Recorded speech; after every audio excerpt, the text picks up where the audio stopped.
जय गजानन। महाराष्ट्रातील तमाम वारकरी संप्रदायाला आणि वारी ही आपली परंपरा आहे म्हणून इथे येणाऱ्या सर्वांना प्रगट दिनाच्या खूप खूप शुभेच्छा। मी गायत्री देशमुख, श्री संत गजानन महाविद्यालय अभियांत्रिकी महाविद्यालय शेगाव आणि MBA ची मी विद्यार्थिनी आहे। खरं तर आमच्या महाविद्यालयातून दरवर्षी कम्युनिटी बेस म्हणून एक प्रोग्राम राबवला जातो। त्या प्रोग्रामच्या माध्यमातून खरं तर प्रगट स्थळ किंवा आपलं शेगाव हे खऱ्या अर्थाने खूप मोठ्या गोष्टींसाठी फेमस आहे। त्याच्यामधलं एक म्हणजे तिथली स्वच्छता, तिथलं मॅनेजमेंट आणि मॅनेजमेंटची विद्यार्थिनी असताना दरवर्षी होणाऱ्या प्रगट सोहळ्याला मंदिराच्या बाहेर आम्हाला अस्वच्छता दिसायची। यासाठी काय करता येईल बरं, म्हणून मग आम्ही माझी वारी स्वच्छ वारी या माध्यमातून एक स्कॅनर दिलं। या स्कॅनरवरती तुम्ही कुठं येताय, तुमचा कॉन्टॅक्ट नंबर काय आहे तो तुम्हाला याच्यामध्ये स्कॅन करून कळवल्या जाईल। त्याच पद्धतीने तुम्ही याच्यावरती तुमचं लोकेशन टाकू शकता आणि ज्या लोकेशनवरती तुम्हाला कचरा दिसतोय त्या कचऱ्याचा फोटो मात्र तुम्ही इथे अपलोड करू शकता। या माध्यमातून होणार काय, इथली जी स्थानिक स्वराज्य संस्था आहे, महानगरपालिका असेल किंवा नगर परिषद असेल, ती लोक इथे येऊन आम्ही त्यांना ही माहिती पुरवणार आहोत की अशा अशा ठिकाणी या माणसांनी आम्हाला हा फोटो पाठवलेला आहे आणि इथे मात्र हा जो वेस्टेज आहे, हा जो गार्बेज आहे तो गोळा झालेला आहे, कृपया करून तुम्ही तो उचलू शकता का। आणि अशा पद्धतीने माझी वारी स्वच्छ वारी हे आम्हाला सर्वांपर्यंत पोहोचायचं आहे। येणाऱ्या प्रत्येक वारकऱ्याला आमची विनंती आहे, कृपया करून आंतरिक मन आणि बाह्य स्वच्छता राखा। जय गजानन। मी 32 शिराळा सांगली जिल्ह्यामधून आलेलो आहे। गेली 12 वर्षे मी प्रत्येक प्रकट दिनाला इथे येतो। गजानन महाराजांचा आम्हाला खूप चांगला अनुभव आलेला आहे आणि महाराजांच्यामुळे आमची खूप चांगली प्रगती झालेली आहे आणि अशीच प्रेरणा इथून पुढे आम्हाला मिळावी प्रत्येक वेळी येण्याची, अशी महाराजांच्याने मी प्रार्थना करतो।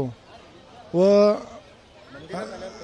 आणि मंदिर परिसरात अखंड महाराष्ट्राच्या दैवत ठिकाणी फिरलो, पण शेगावसारखी व्यवस्था कुठेही नाही। याचा अनुभव आम्हाला जबरदस्त आलेला आहे आणि प्रत्येकाने तो अनुभव घ्यावा। आतमध्ये एकदम स्वच्छता, टापटिपता, त्याचबरोबर शिस्त, लाखो लोकांची गर्दी असून सुद्धा दर्शनाचं नियोजन एकदम जबरदस्त अशा पद्धतीचं नियोजन शेगावमध्ये होत असतं। त्याबद्दल मी सर्व शेगावच्या भक्तगणांचं आभार मानतो आणि वय 84 आहे। मी सुशीला जगताप आहे। मला माझ्या बाबांच्या दर्शनाची खूप इच्छा होती। मला असं वाटलं माझ्या बाबांचं दर्शन होणार नाही, पण नातूने, नातसूने, पंतूने आज मला इथे दर्शनाला आणलं। माझा जीव धन्य झाला।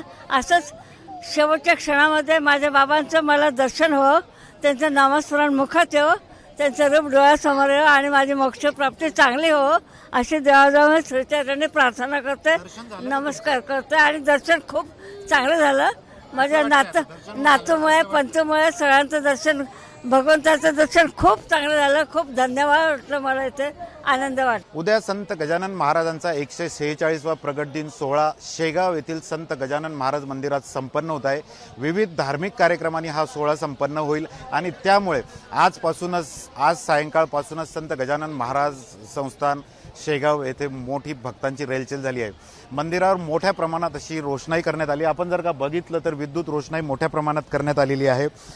मंदिराला फुलांची सजावट करण्यात आली आहे, विद्युत रोषणाई सुद्धा करण्यात आलेली आहे आणि केळीचे खांब, फुलांची आरास सुद्धा करण्यात आलेली आहे। श्रींचा 146वा हा प्रगट दिन असल्यामुळे महाराष्ट्रासह शेजारील गुजरात, आंध्र प्रदेश, राजस्थान आणि छत्तीसगडमधून सुद्धा भाविक या ठिकाणी दाखल झालेले आहे।